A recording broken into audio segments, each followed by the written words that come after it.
Dedinho de Prosa começa agora em uma edição especial e nós vamos conversar sobre os movimentos sociais na construção da democracia.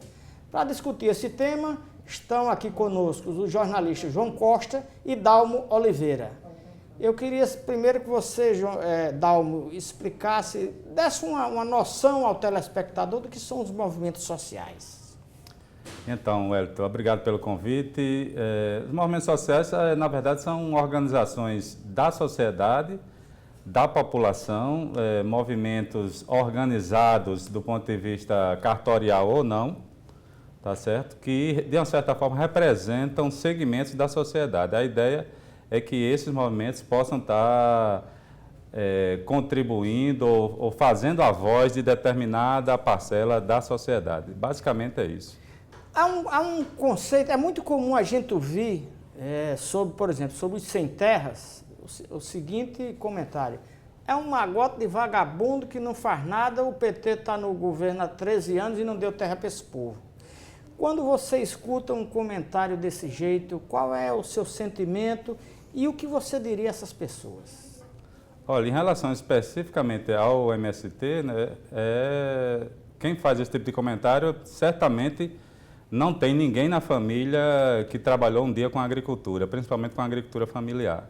E o Movimento Sem Terra é um movimento que representa uma parte de trabalhadores que não tinha perspectiva nenhuma de acessar a terra, de ter direito à terra e a plantar, a cultivar, a fazer a agricultura, e eles se organizaram, né, desde a década de 80, ou talvez antes, para fazer essa reivindicação.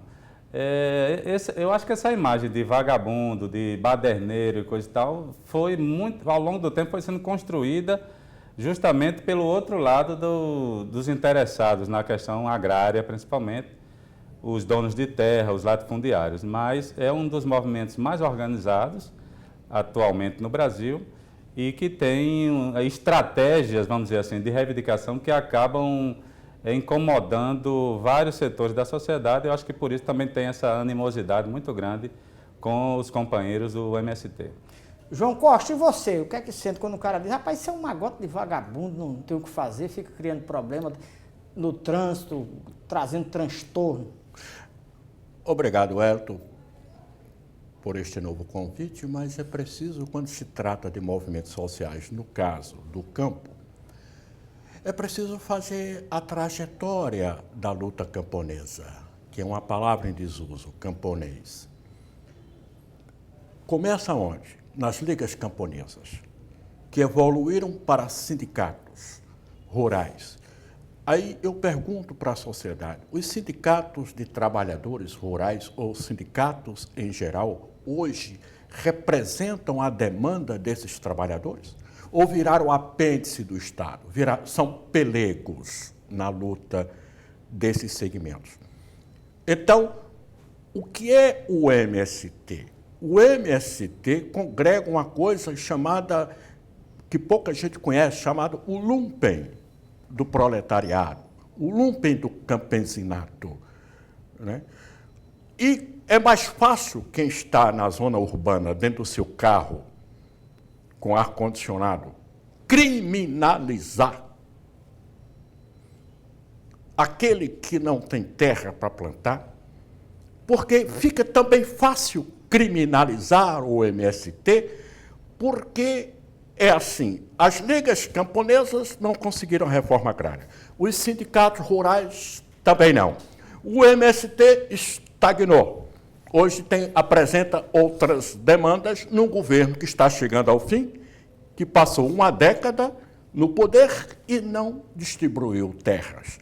Então, o MST hoje quase não tem uma palavra de ordem forte que sensibiliza a sociedade. Luta pela reforma agrária, porque o próprio movimento se diluiu e se deixou, por exemplo, a própria sociedade criminaliza uma luta legítima, forte, e, diga-se de passagem, é um dos segmentos do campesinato dos mais eficientes, dos mais firmes, dos mais treinados e com um objetivo definido, tem clareza daquilo que quer. embora criminalizado, e não se engane, daqui para frente, a criminalização dos trabalhadores sem terra será uma coisa mais, sabe, radical. Agora, como explicar, por exemplo, o movimento sem terra está constantemente nessa luta pela reforma agrária, a distribuição de latifúndio, coisa e tal.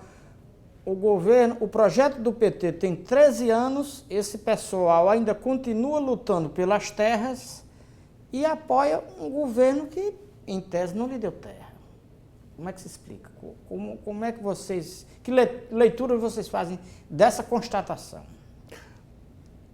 Se você me permite, é preciso levar em conta que os movimentos sociais, eles surgem quando o conceito de luta de classe desaparece. Então, a luta pela reforma agrária no Brasil se diluiu mesmo não havendo a democratização dela.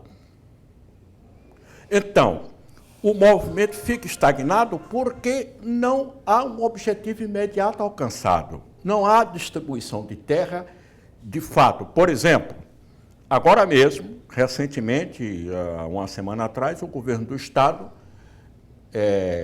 em relação às Vargas de Souza, o governo Ricardo Vieira, o que é que fez? Resolveu uma demanda transferindo do governo do Estado a parcela da agricultura familiar das Vargas de Souza, destinada aos trabalhadores sem terra, para o INCRA resolver. Porque é uma demanda que não é fácil de resolver, que demanda tempo.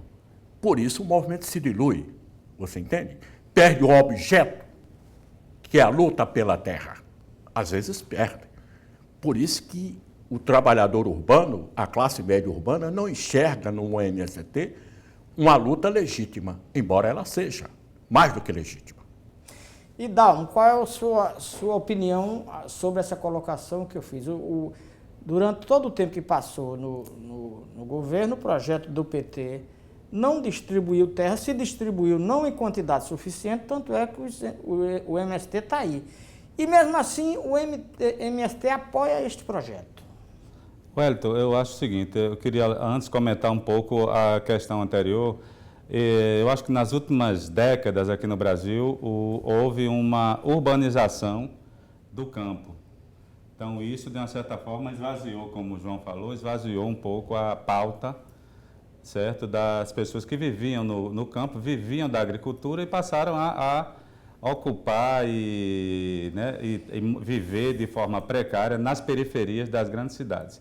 Então acho que isso também ocasiona, João, esse não entendimento da pauta, da reivindicação do movimento sem terra, porque, de uma certa forma, houve uma diluição desse segmento social, né, na sociedade. Então, quando eles vêm para a cidade, interrompem o trânsito, fecham os bancos e coisa e tal, cria aquele desconforto e acaba acontecendo isso que a gente vê muito frequentemente nas manifestações do movimento sem terra.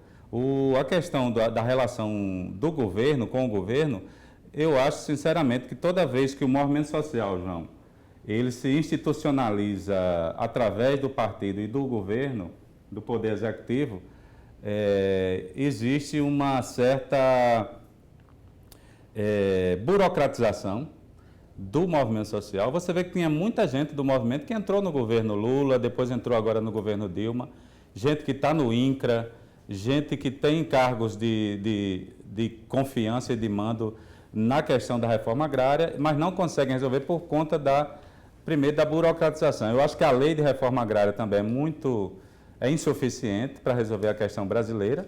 Um país com essas dimensões, com essas diversidades de ambiente, ecológica e tudo mais, né? Então, eu acho que a legislação atual não favorece não facilita a distribuição de terra, entendendo a terra como um bem social que deve ser usada prioritariamente para a produtividade, para garantir alimento e por aí vai. Então, eu acho que o governo não deu conta, o governo do PT, falando especificamente, por conta de entrar numa máquina de Estado que já tinha a sua estrutura, já tinha a sua burocracia e eles não conseguiram destrinchar a máquina estatal e aí a distribuição de terra, a reforma agrária especificamente, fica comprometida. João Costa quer fazer uma observação, João, mas eu peço a você que segura aí, que a gente vai fazer um breve intervalo, a gente volta com a participação de João Costa e eu vou perguntar o seguinte, seria o MST, na verdade, um exército do projeto do PT?